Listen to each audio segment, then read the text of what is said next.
Kadang-kadang awak yang ke masjid, awak yang buka masjid, awak yang ngajar di masjid, sendal awak pun hilang di masjid.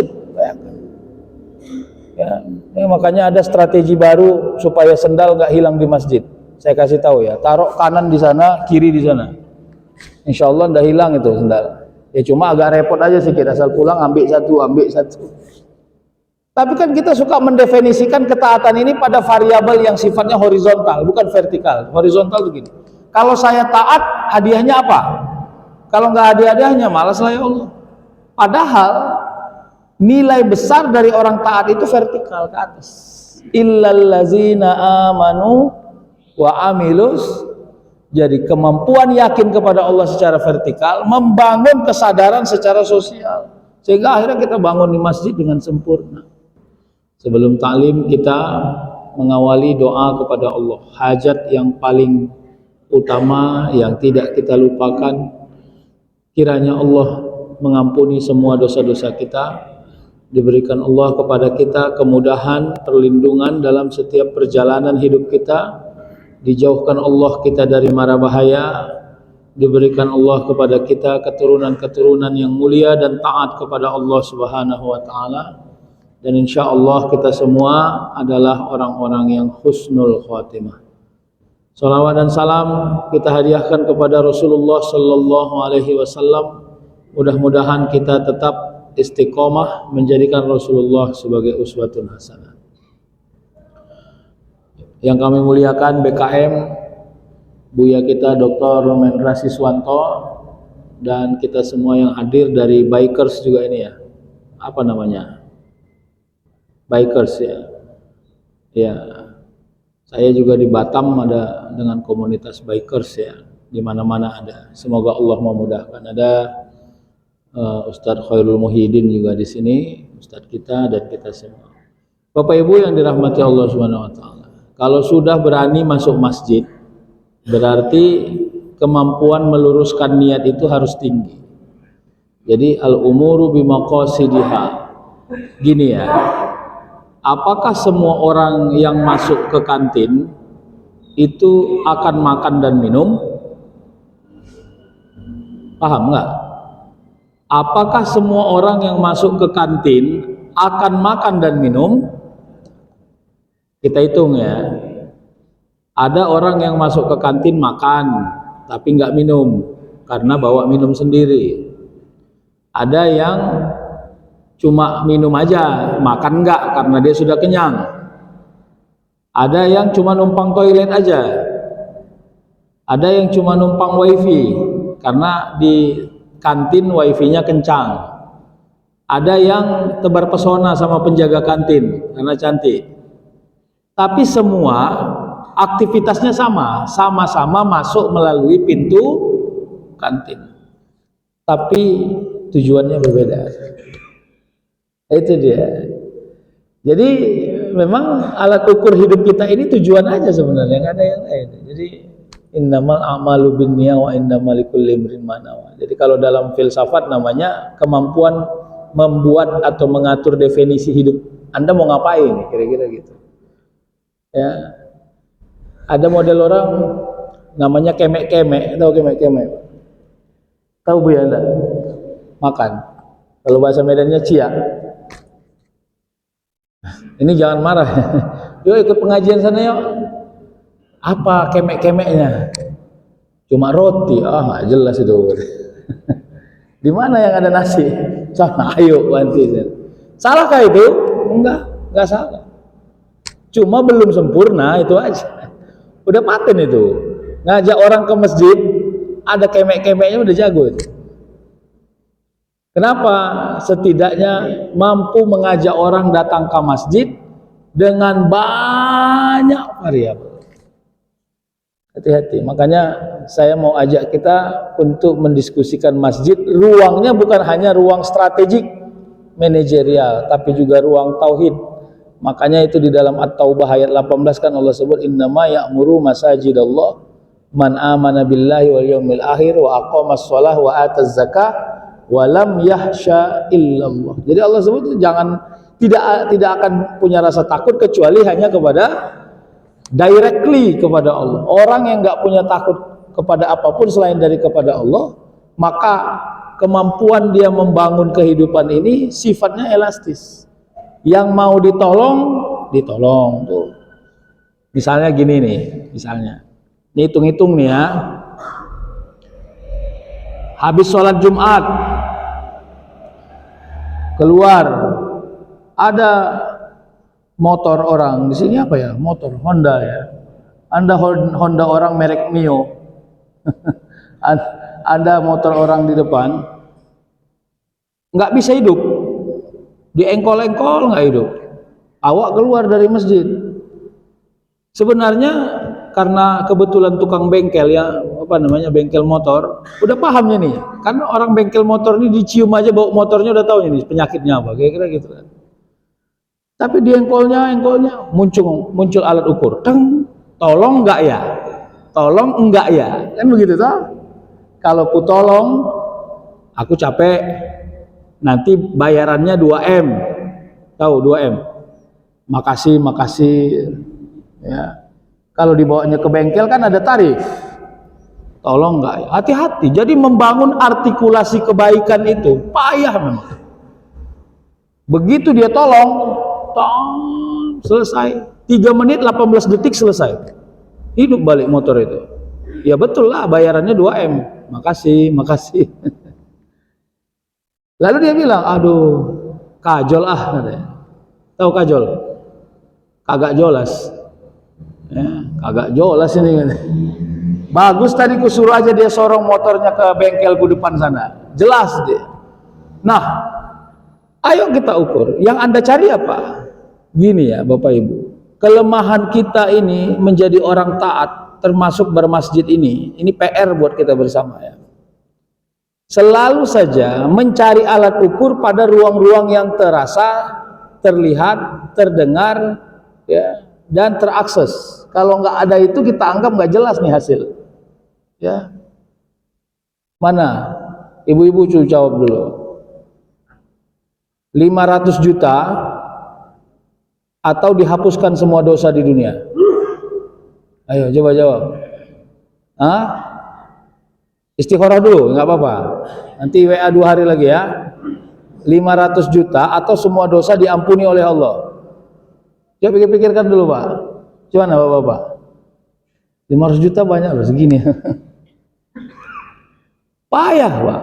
Kita ini menganggap bahwa hal-hal yang terdeteksi itulah satu-satunya hasil. Mana orang mau bermasjid? Kadang-kadang awak yang ke masjid, awak yang buka masjid, awak yang ngajar di masjid, sendal awak pun hilang di masjid. Ya, makanya ada strategi baru supaya sendal nggak hilang di masjid. Saya kasih tahu ya, taruh kanan di sana, kiri di sana. Insya Allah nggak hilang itu sendal. Ya cuma agak repot aja sedikit, asal pulang ambil satu. Tapi kan kita suka mendefinisikan ketaatan ini pada variabel yang sifatnya horizontal, bukan vertikal. Horizontal begini. Kalau saya taat, hadiahnya apa? Kalau nggak hadiahnya, malas lah ya Allah. Padahal nilai besar dari orang taat itu vertikal ke atas. Illallazina amanu wa amilus. Jadi kemampuan yakin kepada Allah secara vertikal membangun kesadaran secara sosial, sehingga akhirnya kita bangun di masjid dengan sempurna. Jadi kalau masjid itu ditanya apa nilainya, orang yang memakmurkan masjid itu konteksnya dia tidak hanya masuk masjid dalam ruang kosong namanya ya. Saya nggak tahu di sini masih ada toilet yang bayar, di pom bensin kadang bayar juga ya. Kalau di Medan itu dulu di Medan Mall namanya, Medan Mall itu kalau Bapak Ibu pernah ke Medan itu dulu toiletnya bayar ya. Penjaganya kurus itu, badannya kurus, tapi bereng-berengnya ngeri. Mana yang nembak ini? Masuk ke toilet aja harus bayar. Masa masuk ke masjid mau gratis? Gimana itu? Nikmati AC, nikmati kipas angin, buang air kecil, buang air besar kali. Ya, kadang-kadang nembak mandi lagi. Coba, masa pulang mau santai-santai aja? Terus bilang sama orang, siapa nih yang memakmurkan masjid? Biarlah para agnia. Loh, ente nggak agnia? Hati-hati Pak. Jadi definisi inilah yang mau kita rubah. Kenapa? Kalau nggak kita yang memakmurkan masjid ini, konteksnya, itu siapa lagi? Saya ingin menyadarkan orang Ustadz supaya mau memakmurkan masjid. Ente sadar nggak? Kurang sadar sih, ya sadar kan? Gitu ya. Kenapa kok merengut aja muka bapak-bapak ini? Ada masalah Pak? Coba senyum dulu sedikit Pak. Ini subuh-subuh ini jangan merengut aja. Ibu-ibu ini agak rileks sedikit, rileks gitu ya. Orang-orang yang subuh ini biasanya ahli surga semua ini. Ya. Bapak Ibu begini ya. Kedua, masuk masjid itu, orang yang masuk masjid itu, kata Allah, man amana billah, berarti kemampuannya meyakini takdir Allah itu sudah sempurna dalam konteks manusia. Gini ya, kenapa saya tidak seperti dia Ustadz? Begitu pertanyaannya. Ya karena engkau bukan dia, udah gitu aja. Kadang-kadang kan kita mendefinisikan diri kayak gitu. Entahlah ya Ustadz ya, tetangga saya jarang ke masjid, hidupnya enak kali ku tengok Ustaz. Yang ke masjid nih gini-gini aja, entahlah Ustaz ya. Memang entah juga lah. Tapi paham nggak bahwa taat itulah rezekinya. Kalau kita mau yakin taat itu rezekinya, Allah kan nggak kasih variabel. Coba, wabil akhiratihum yukinun. Apa lagi? Walal akhiratu khairul laka minal ula wal akhiratu khairu wa abqa. Allah sedang mengekspresikan akhirat sebagai tempat yang paling abadi, dan kita nggak yakin itu aja. Jadi orang kalau nggak yakin memang tingkat kualitas kesadaran dan sensitivitasnya rendah ya. Kau jangan nggak sholat, nanti kau masuk neraka. Kapan itu? Nanti di akhirat. Yang nanti-nantilah kita bahas, peninggal kita bahas yang sekarang. Model-model hidup kayak ginilah yang muncul Pak. Sehingganya apa? Bentrok antara diri kita dengan ketaatan kita. Yang kedua, bagaimana konteks memakmurkan masjid? Damaikan hati kita pada siapapun orang yang masuk ke masjid. Saya mau kasih tahu ke kita, masjid ini bukan hanya tempat orang taat Pak. Masjid ini juga tempat orang yang bertaubat. Ingat itu Pak. Jadi kalau ada orang yang baru masuk masjid, jangan kepo kali.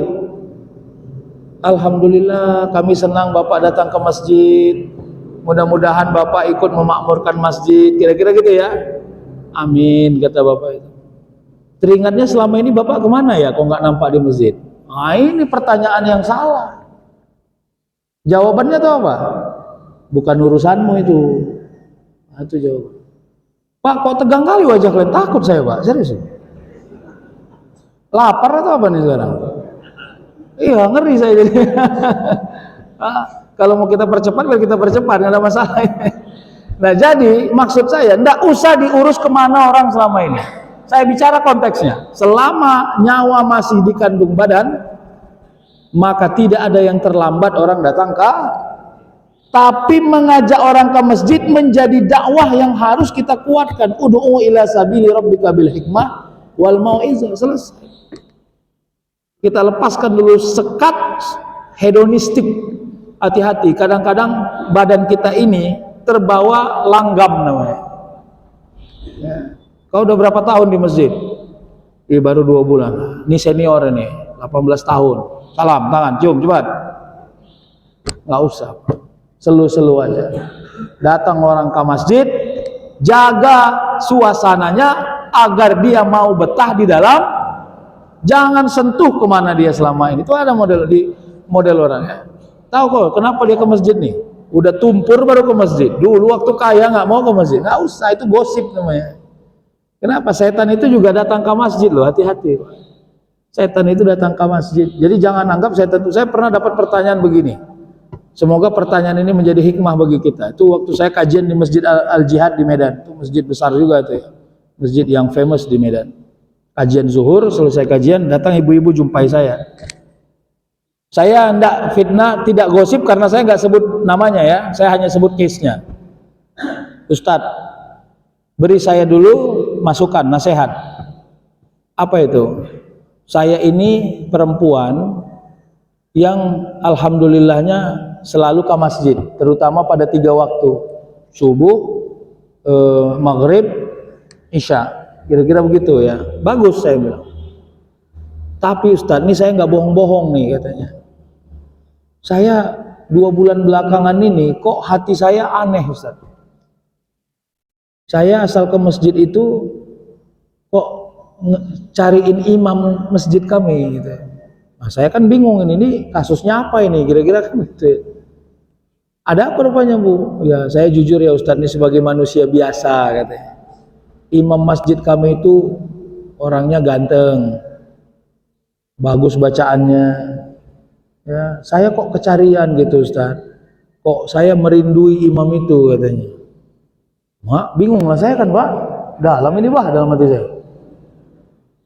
Ya akhir jiwa-jiwa gosip saya muncul jadinya kan gitu kan. Ya. Ibu udah nikah belum? Udah Ustadz, anak saya 2. Makin ngeri lagi saya. Imam itu udah juga Ustadz, udah nikah, anaknya juga udah ada. Makin pening lah kepala saya. Mak, rusak ini dalam hati saya. Akhirnya semakin yakinlah saya. Jangan anggap kalau kau sudah masuk ke masjid ini kau udah diganggu oleh setan. Jangan anggap. Hati-hati. Kesombongan juga menjadi ruang yang sensitif di masjid ini. Ya, dia akan bilang, di antara kalian yang 2 soft ini, ahli surga itu kaulah. Kira-kira gitu. Yang lain gak ahli surga. Gak usah Pak. Di mata Allah, inna akramakum indallahi. Udah jelas. Jadi kalau kemuliaan yang paling esensi itu adalah kemampuan kita meyakinkan diri kita bahwa kita tidak terjebak dengan sesuatu yang dilarang oleh Allah. Jadi takwa itu dalam konsep yang paling besar adalah perjalanan hidupmu selalu merasa diawasi oleh Allah. Sehingga apapun yang kau kerjakan tidak melenceng dari aturan Allah. Itu satu. Yang kedua, meskipun engkau masih selera kepada dosa, tapi kau sudah tidak berani melakukannya. Itu menarik. Yang gawat, udahlah selera sama dosa, sure pula awak mau mengerjakannya. Itu yang bahaya. Jadi meskipun engkau masih selera kepada dosa, tapi kau sudah tidak berani mengerjakannya. Itu ya imtisalul awamir wajtinabun nawahi. Begitu kata para ulama. Akselerasi hidupmu itu adalah perjalanan hidupmu itu untuk mengerjakan semua perintah. Bukan hanya ritual Pak, tapi semua kemampuan. Itu yang saya katakan tadi. Memperbaiki kereta orang, ya, motor orang. Jangan dianggap itu sederhana. Kita kan karena nggak ada namanya daily report. Saya sering membuat argumen begini ya. Ini lucu-lucuan aja sebenarnya. Kenapa kita sering bosan sholat? Makanya Allah sebutkan di dalam Al-Quran, iza qamu ila sholah qamu kusala yura'unan nasa wa la yazkurunallaha illa qalila. Itu salah satu Allah sebut. Di awal ayatnya Allah sebut innal munafiqina. Jadi itu ciri-ciri orang munafik. Apa salah satunya? Salah satunya adalah apabila dia menegakkan sholat dengan malas. Wa iza qamu ila sholah qamu kusala. Dia menegakkan sholat dengan malas. Apa terminologi malas yang paling besar? Lebih tinggi keinginannya untuk meninggalkan daripada keinginannya untuk mengerjakan. Kenapa orang malas sholat? Gampang jawabannya. Karena kajol, kagak jelas. Iya Pak. Coba habis sholat langsung datang motor Supra, mobil Pajero. Wah, jam 4 sholat, jam 2 udah antri orang sini. Apalagi sholatnya pakai kupon. Ya, siapapun 10 orang pertama Pajero, 10 orang kedua Avanza, 10 orang kedua kereta Mio. Wah, nggak ada Pak, itu pakai antrian tuh di luar itu. Kenapa? Otak kita ini otak komersil. Piti. Cara mendefinisikan terlalu saklek. Dianggap bahwa kalau hidup kita tidak banyak piti, kita nggak hidup. Berapa banyak orang lupa kalau dia masih hidup. Bapak Ibu bilang, cemana saya mau hidup Ustadz, berat kali hidup ini. Padahal dia masih hidup. Berarti Anda lupa kalau Anda hidup. Yang Anda maksud hidup itu gimana? Hidup saya nggak kayak dia Ustadz. Ya memang nggak boleh kayak dia karena Anda bukan. Udah selesai kan Pak? Udah yuk pulang. Udah siap. Kira-kira gitu. Kok simpel kali Ustadz ngomongnya? Biarlah ngomongnya simpel agar yang kita kerjakan juga bisa disimpel-simpelkan. Bapak Ibu, makanya energi tauhidnya orang bermasjid ini selesai, Pak. Tidak menghakimi, tidak menggurui. Saya pernah ada masjid di dakwah di daerah Probolinggo atau apa ya, saya lupa itu. Tapi udah lama sebelum Covid. Sehingga masjid lintas, jalan lintas. Sehingga kami sholat zuhur atau asar itu saya lupa. Nah, ada spanduk, menurut saya bagus sekali spanduk itu ya. Bahasanya bahasa Jawa, Pak. Cuman saya suruh bahasa Jawa yang agak halus gitu ya. Kan saya nggak paham ya. Saya suruh driver itu tes. Ya, lanjut dengar ya. Saya suruh driver itu menerjemahkan apalah arti dari spanduk itu. Kira-kira artinya begini. Ya. Malulah, malulah engkau. Masa singgah ke masjid cuma buang air. Kira-kira gitu. Lalu dibuatnya gambar infak, gambar orang yang sujud, kira-kira gitu.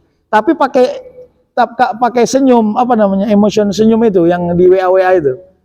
Enggak marah, Pak. Kenapa? Itu menurut saya pendidikan yang bagus juga itu. Karena manusia ini tidak suka didikte. Datang awak ke masjid, lalu dibilang, ya kamu jangan ke masjid kalau nggak sholat. Nah, dibilang gitu, nggak mau dia. Tapi kalau diajarkan dengan halus, mungkin dia mau melakukan itu ya. Kita tunggu ya.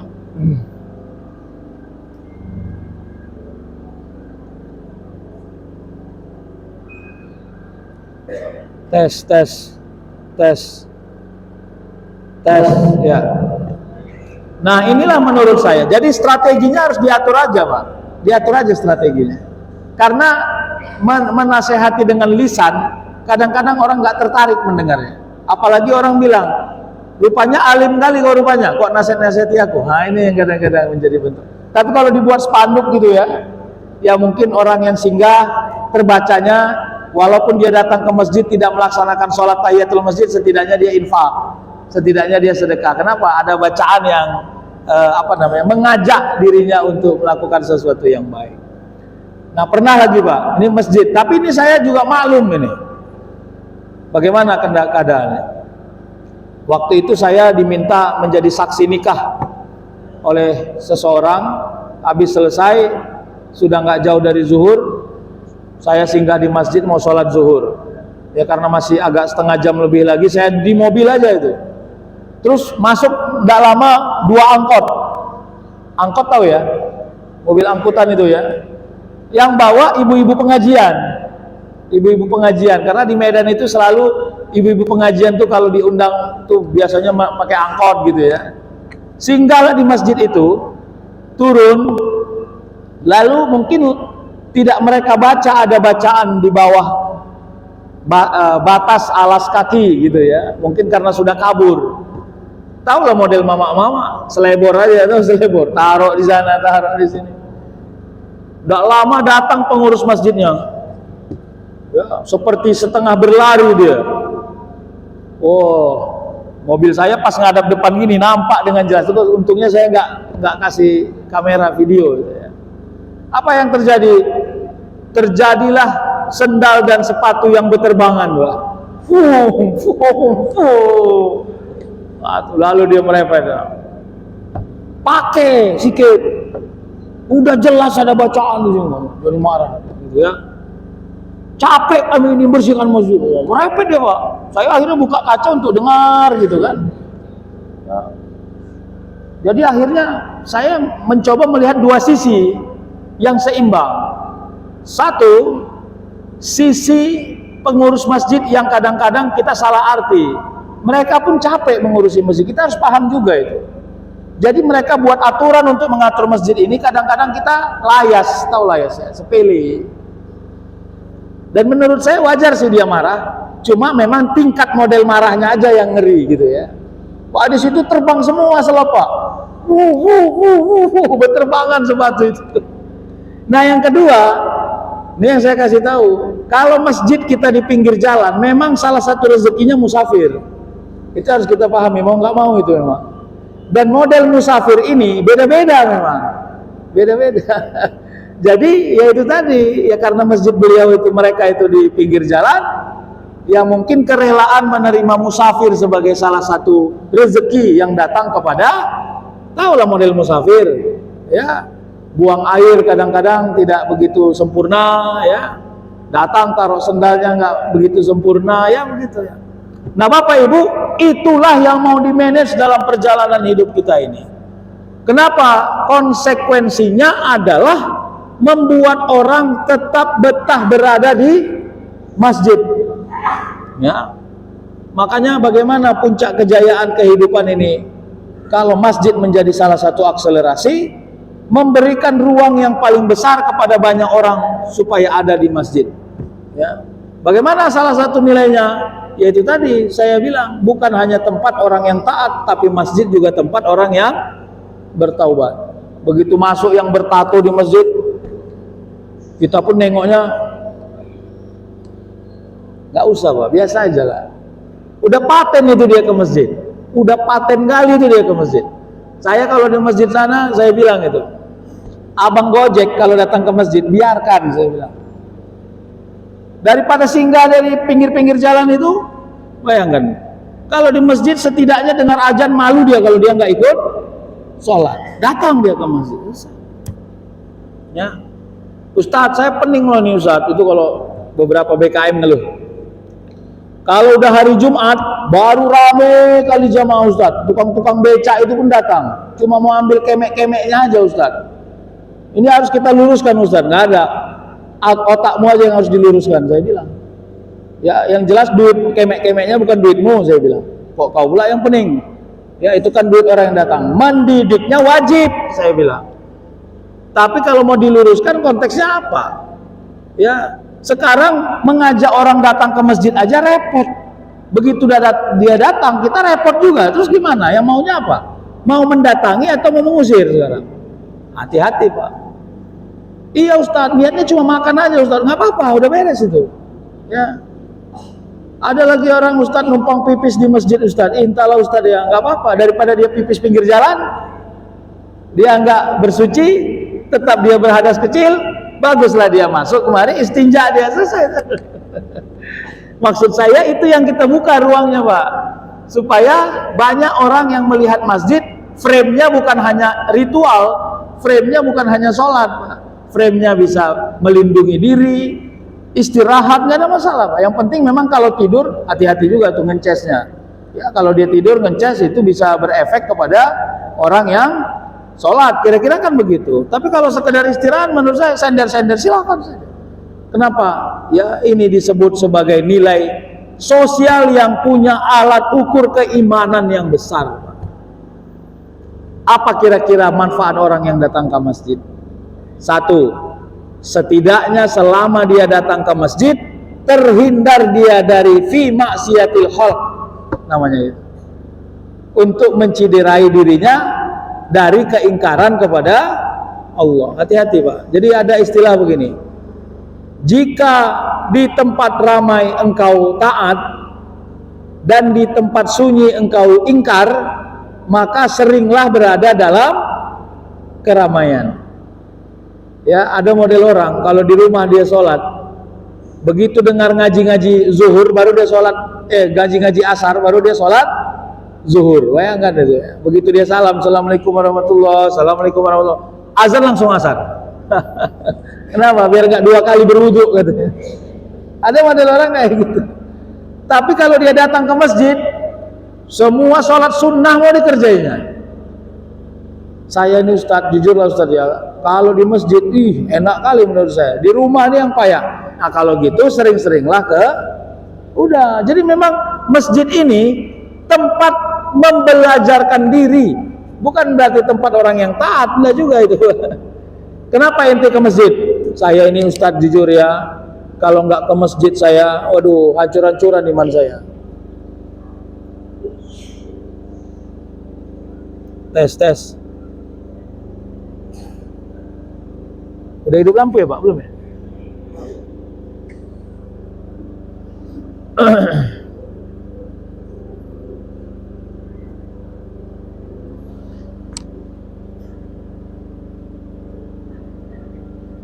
Dengar nggak suara saya ini? Dengar ya? Dengar ya, karena suara mesin itu ya. Nah kita lanjut ya. Mudah-mudahan bisa maksimal ya. Nah maka ada orang yang bilang, saya kalau nggak ke masjid Ustadz, rusak iman saya Ustadz. Maka satu-satunya jalan adalah saya datang ke masjid. Nggak apa-apa Pak, kalau perlu tinggal di masjid Bapak, nggak ada masalah. Kenapa? Salah satu konsentrasi hidup kita ini adalah membuat diri kita menjauh-jauhi semua yang dilarang oleh Allah Subhanahu wa taala. Apapun konteksnya. Ya. Begitu orang percaya kepada akhirat yang saya bilang tadi, maka suasana hidupnya adalah suasana taat kepada Allah Subhanahu wa taala. Ya, kita akan mengajak diri kita untuk mendiskusikan mana yang membuat saya terjebak dengan dosa, mana yang tidak membuat saya terjebak dengan dosa. Banyak sekali loh Pak. Itu kalau nonton film Dono dulu pernah begini. Dono itu jalan di tempat yang sunyi, takut ada hantu, terus dia ngomong begini. Baca doa dia, Allahu la ilaha illa huwal hayyul qayyum, katanya gitu kan, karena takut dia ada hantu Pak. Dari atas pohon nyambung Pak, la ta'khuzuhu sinatu wala. Bayangkan itu tahu nggak simbol apa? Simbol bahwa setan itu sebenarnya nggak anti dengan kalimatul haq, nggak anti dia hanya anti sama orang yang istiqomah pada kebenaran, anti dia sama itu. Makanya kita disuruh ta'awuz, a'udzubillahi minasy syaitonir rajim. Nah inilah nilai-nilai besar Pak. Jadi sampai ke masjid, kesombongan hilang, kesombongan dihilangkan, keangkuhan dihilangkan, hedonistik dihilangkan, merasa bahwa menilai orang jelek, menilai orang dihilangkan. Nah salah satu lagi, ini juga cerita ya, tapi ini pun bukan gosip, ini juga ngambil hikmah saja. Jadi di Medan juga kajian subuh, apakah Sabtu subuh atau Ahad subuh, itu selalunya selesai kajian ada makanan lah ya, lontong kah atau apa. Saya memang biasanya nggak selalu ikut itu. Kenapa? Karena saya harus ke kegiatan yang berikutnya, nanti terlalu lama kan. Tapi sekali itu ada di satu masjid di komplek besar lah di Medan. Ikut saya karena dipaksa dalam konteks udah 2 tahun Ustadz nggak pernah ikut makan ini, kira-kira gitu. Nah, menariknya begitu lagi duduk nunggu hidangan sempurna, adalah bapak-bapak duduk di Hondanya di depan itu. Datang ibu-ibu jamaah, lagi masih pakai mukena dia. Dia bilang, boncengkanlah aku ke depan, katanya. Lontongnya kurang, kita beli lagi, katanya gitu. Akhirnya dibonceng. Ya saya entah kenapa nanya waktu itu. Itu siapanya Pak? Suaminya, saya bilang gitu. Enggak Ustadz, itu orang sini. Suaminya ini Ustadz, dekat saya pula suaminya duduk di situ, bayangkan. Makanya ceramah balik saya di situ Pak. Saya bilang guyub, tapi nggak punya batasan itu bahaya, saya bilang. Jangan Anda merasa kalau satu masjid ini guyub nggak ada dosa di dalamnya. Akhirnya ceramah balik saya di situ Pak. Ya maksud saya begini loh ya. Jangan kita kira kalau kita sudah masuk masjid, maka setan hanya berhenti di depan itu. Enggak Pak. Dia berada di frame-frame semua perjalanan hidup kita. Termasuk yang saya bilang tadi ibu-ibu yang dia nanya, gimana ya Ustadz kok saya punya rasa rindu kepada imam itu katanya. Coba bayangkan. Akhirnya saya sampaikan ke ibu itu, ibu luruskan niatmu, saya bilang. Kalau belum pandai kau menghindarkan dirimu fi maksiatil khalq, masuk kepada rumah Allah ini, gak apa-apa sebentar di rumah aja kau dulu. Saya bilang, kenapa? Menghindarkan diri dari fitnah itu jauh lebih utama dibanding mengerjakan satu kebaikan yang mengiring-iringi kebaikan itu dengan fitnah dan kejelekan. Hati-hati Pak. Nah jadi ini juga sama itu ya, pertanyaan. Ustadz, saya ada seorang laki-laki sholat. Ini sebenarnya pernah kejadian Pak, di satu hotel di Medan. Waktu Ramadan, ya karena di hotel itu kan selalu musolanya nggak besar lah, kira-kira gitu ya. Selesai sholat, masuklah yang lain. Nah muncul satu ibu, ini ada bapak sholat, di belakangnya ibu-ibu ikut jadi makmum. Tapi dia sendiri doang. Lalu dibilang sama, kan ada acara nih, buka puasa bersama. Itu bukan istrinya gitu. Cuma bermakmum kepada laki orang yang tidak ada kawannya, jadi dia sendiri jadi makmum. Saya bilang itu juga punya fitnah di dalamnya. Jadi jangan kau berimam kepada suami orang yang nggak ada orang lain. Ya, jangan karena congok kali mau dapat 27 kali lipat, terus semua rule etis dan rule akhlak dipotong. Nggak boleh Pak. Ya.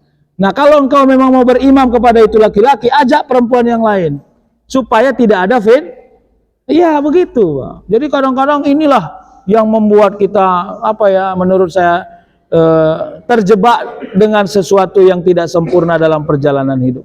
Bapak Ibu, nah apalagi berikutnya, bila engkau sudah masuk ke masjid, maka harus dikuatkan ukhuwah Islamiyah, ya. Innamal mu'minuna ikhwah fa aslihu baina akhwaikum. Sebenarnya kontribusi yang paling positif dari masjid itu adalah tidak membiarkan orang kelaparan, itu nomor satu. Makanya di dalam fikih-fikih sunnah itu kan disebut, kalau Anda ketemu sama orang lapar, jangan dinasehati, pening kepalanya. Bang, awak lapar bang, mohon petunjuk bang, katanya. Lalu dibilang sama abang ini, qala Allah Ta'ala fil Qur'anil Karim, qala Rasulullah, pening kepalanya pak. Ya, setahu saya nggak bisa menghilangkan rasa lapar itu pak. Kalau Anda mau pakai qala Allah Ta'ala, kasih dulu dia makannya. Kenyang dia dulu, baru ceramahi pak. Ah, itu dia. Nah kenapa simbol masjid itu sebenarnya salah satunya adalah simbol filantropi. Kira-kira gini, orang ke masjid nggak boleh pelit, titik gitu itu. Orang ke masjid nggak boleh pelit, dan orang ke masjid pasti tidak akan pelit. Harusnya gitu. Kenapa? Karena dia sudah tahu rezeki tersirat itu kadang-kadang jauh lebih mahal loh. Bapak Ibu, pilih mana? 100 juta tapi penyakitan, 5 juta tapi nggak ada penyakit. Ayo, ini bolak-balik Pak saya. Kadang-kadang kalau kita udah oyong Pak, tahu oyong? Oyong tahu nggak? Apa oyong? Kalau di Medan itu oyong nggak pernah mabuk, tapi jalannya mereng aja, itu oyong. Semua dipikirkannya. Ya. Jadi kalau kita sudah oyong kali memahami rezeki kita, pahami saja yang tersirat. Ya, makan kita hancur-hancuran. Kadang belum makan udah minum kopi, udah minum sanger. Ya, aturannya lambung kita rusak. Tapi Allah tahu, ini pun kalau dirusak lambungnya, nggak ada duitnya berobat. Ya udahlah, kasih masuk angin aja lah penyakitnya. Udah selesai. Makanya seumur-umur gini penyakit masih masuk angin. Kawannya cuma salon pas sama fresh care. Nggak apa-apa, itu udah normal itu Pak. Yang nggak boleh itu nggak mau punya penyakit, itu nggak boleh Pak. Karena tidak mau punya penyakit itu bukan fitrah sebagai seorang manusia.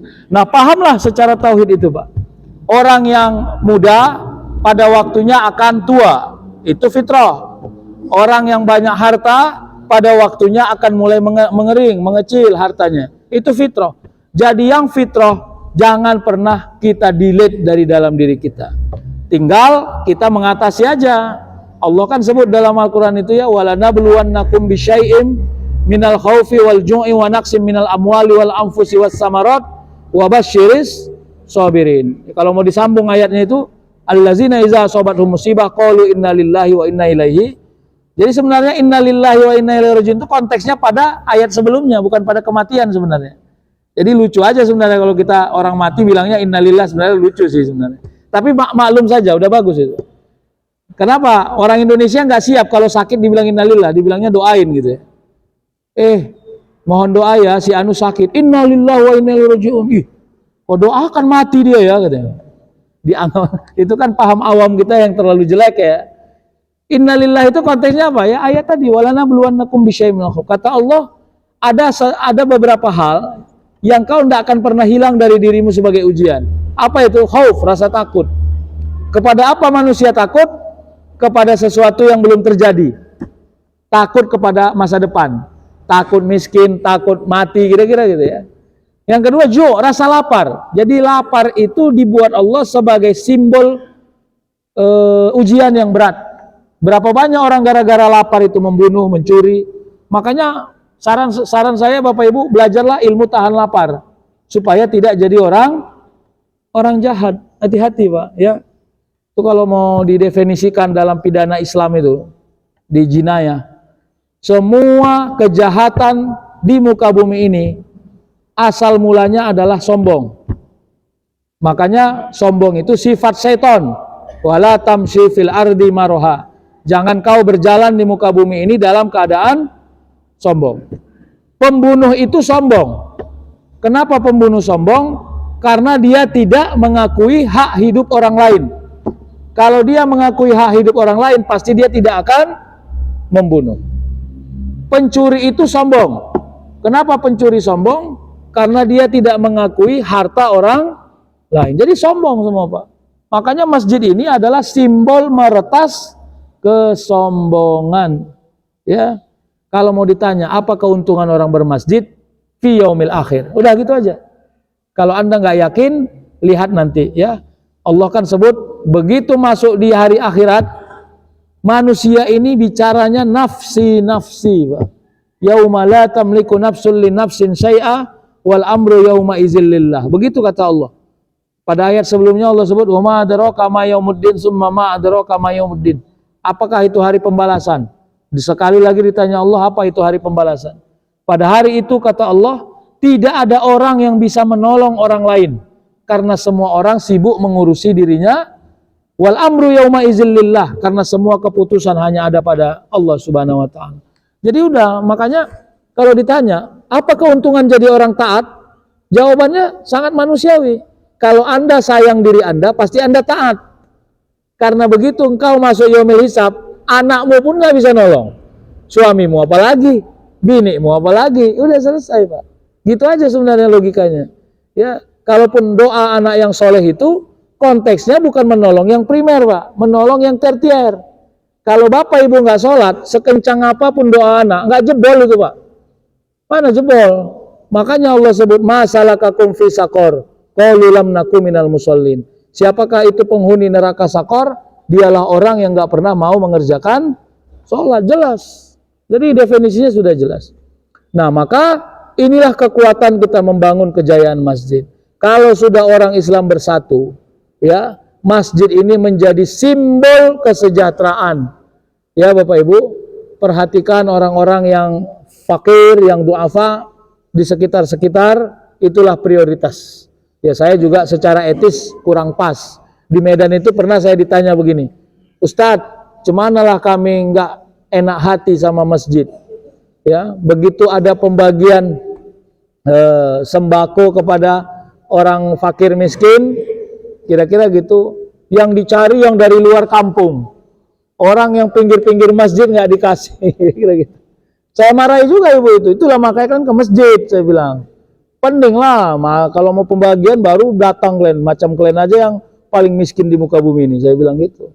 Ya memang harus ada simbiosis. Tapi memang masjid harus punya suasana dakwah, mengajak. Boleh itu diumumkan. Ya, Bapak Ibu, teman-teman, ya nanti akan ada pembagian sembako kepada fuqara, ya duafa, masakin, kira-kira gitu kan. Nah, siapa yang paling sering datang ke masjid kami prioritaskan. Boleh aja Pak, nggak apa-apa, itu namanya motivasi. Ya, supaya apa? Supaya mengajak orang masuk ke masjid. Ya, di 2 tahun yang lalu ada Masjid Al-Arif namanya di masjid di Medan, buat absen masjid. Itu ngeri juga itu menurut saya. Absen masjid itu selama bulan Ramadan Pak, untuk anak-anak umur 15 tahun ke bawah. Jadi absen zuhur, asar, maghrib, isya, ya tahajud juga ada. Hadiah utamanya sepeda Pak. Ya, jadi sepeda itu dari gantung-gantung di samping masjid. Ada sepeda, ada apa lagi kemarin tuh, ada mainan, pokoknya ada banyak digantung ya. Terus ada bacaan nih Pak. Anda mau ini? Tanda tanya 2 biji. Oh rame masjid itu Pak, anak cencen semua di masjid itu. Ya, pening juga awak jadinya. Kenapa? Ribut juga kan.